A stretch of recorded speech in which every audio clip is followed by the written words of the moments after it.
What's up guys, it's Johnny Candido of Candido Training HQ. and today's video is one I've been looking forward to making, and that's why I recommend the high bar squat for general strength.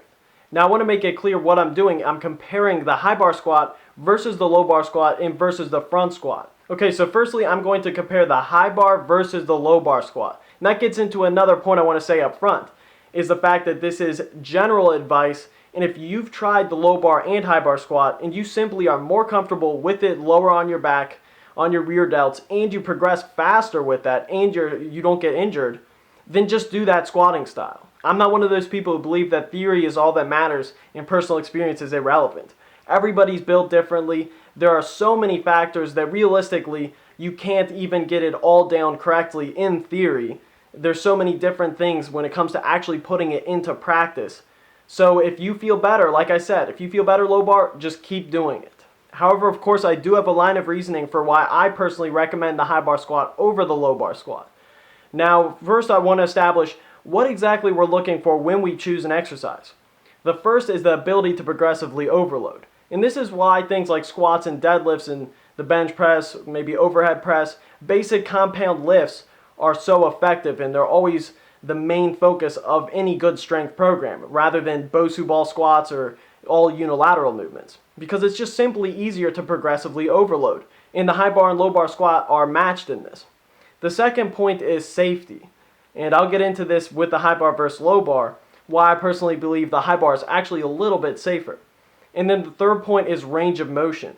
When it comes to training for general strength, we want as big of a range of motion as possible without compromising safety. When we get to safety, that second point, that's where I believe, as I said, that the high bar squat actually has an advantage. And the reason why I believe this, it comes back to the video I made called Why You Shouldn't Worry About Butt Wink. Now I encourage you to watch that video. It's actually very important to this debate. The reason why is because in that video I discuss how almost everybody has a small amount of butt wink when they're below parallel.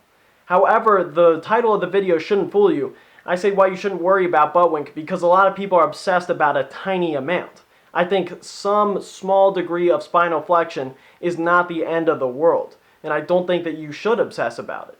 However, there is a big point there, that we want to reduce it whenever possible. You never want to flex your spine to a significant extent when under a heavy load, because obviously the more you flex your spine, the more you're putting your spinal discs at risk. One of the biggest points I made in that video, besides the fact that almost everybody has some degree of butt wink when at proper depth, is the fact that it's also caused by morphology. And that means it's the structure, your genetic structure essentially, of your hips. It limits the amount of flexion that you can allow when in the bottom position of the back squat. So that's why your lumbar spine starts to round. And it's actually not hamstring flexibility. It's important to understand because it shows that we can't just focus on working on mobility over and over again without addressing our actual squatting style. We want to reduce the amount of forward lean because most people already have reached their maximum degree of hip flexion and are then rounding their spine. So that's why you want to get your knees out, and that's why you want your knees to come forward to a decent extent when we're raw squatting to well below parallel, because we want to be as upright as possible. That will reduce the amount of lumbar rounding.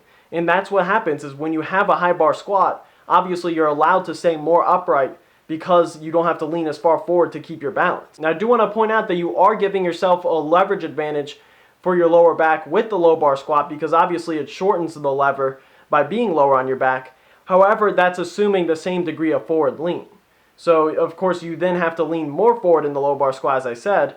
And the problem is, it's not really the leverage that I'm worried about. It's the fact that you're performing a function that you just shouldn't be under heavy loads. You want to limit the amount of lumbar flexion and extension. So to me, it's more of an issue of anatomical function. Now that we've established that the high bar squat equals a more upright torso, which equals less lumbar flexion, which equals a safer squat, we also now have to move into range of motion.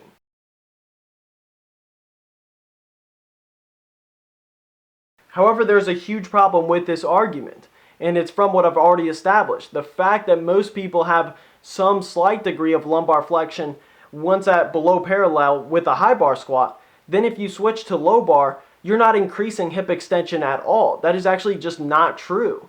The reason being is because you've already maxed out hip flexion during the eccentric, so therefore if you've already maxed out hip flexion, then you've already maxed out hip extension on the way up. All you're doing by putting the bar lower on your back and increasing forward lean in terms of just anatomical function is you're just increasing the amount of lumbar flexion and extension, which is obviously not what we want to target when we're squatting.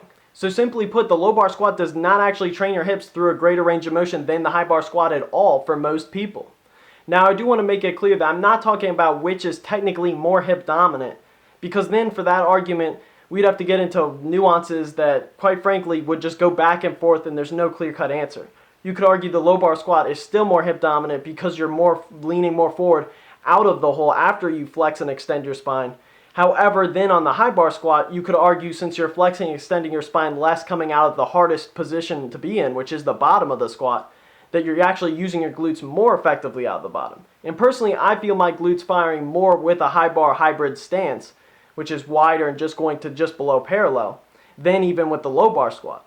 However, as I said, that's a debate that I'm just not going to get into because it's just too much into nuances and it's not really relevant. The point we're making here is just strictly safety and range of motion and progressive overload. That's the easiest way to look at it when we're talking about theory. Okay, that's it. That's simply put my argument for the high bar squat over the low bar squat.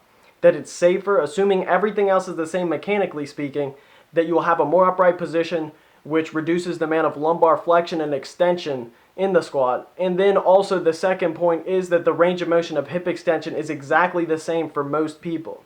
And also another point in terms of range of motion is that if you're willing to have the same degree of safety in both movements by having the same degree of lumbar flexion and extension, then you would do an Olympic style squat where you're going absolutely as low as possible, and then you would train a greater degree of knee extension. And that gets to my last point I wanted to bring up, and this is one that's completely subjective, which is why I didn't include it in my 3 main points. And that's the fact that for me, I find that the high bar squat has a way greater degree of carryover. And you'll see a lot of other athletes report this as well. You see guys like Dan Green and other elite powerlifters I know squat high bar, or know of, they squat high bar and then they also squat low bar. However, you don't see anyone really, that I've seen at least, squat low bar to improve their high bar squat. It's always the other way around. And when talking about general strength, carryover is absolutely critical because we want to focus on one movement that's going to translate into a bunch of different movements, so then we don't have to work on each separate skill individually, because obviously we just don't have time for that. Also, in my opinion, the high bar squat complements the conventional deadlift more effectively because your lower back doesn't become so fatigued. And also in the conventional deadlift, of course, then you're focusing on more forward lean, but then the key is in the conventional deadlift, you can hinge at the hips, and because your hips aren't sinking as low, that you're able to keep a neutral spine even though you are having that great degree of forward lean. And in the conventional deadlift, then you are able to focus on not just your glutes, but also your hamstrings. Now, my argument for the high bar rather than the front squat is very simple. And that's the fact that typically for almost everybody, the limiting factor in the front squat is your ability to maintain that front rack position. Your isometric upper back strength becomes the limiting factor rather than purely your quad strength. And this becomes a big factor also when we're talking about the amount of volume you can handle as well. Because usually you won't see people do a lot of high rep front squat work because they just get too fatigued maintaining that front rack position, as I mentioned. Whereas with the back squat, you have more options in terms of the rep ranges you can use, in terms of how many sets you can do. Now, with all this being said, I want to raise points about sport specificity and about individualization. And that's the fact that the front squat and the low bar squat both have their purposes for different scenarios. Alright, that's it, guys. That's my in-depth argument for why I recommend the high bar squat for general strength. Now, I'll also include a link in the description to an article by a friend of mine, an extremely strong lifter named Greg Knuckles. And he has a very good article, and the reason why I'm including it is because it does take a different argument than mine, so it gives you another perspective. But that's it, guys. Make sure to like the video, support the channel, subscribe if you haven't already, and thanks for watching, guys. Peace!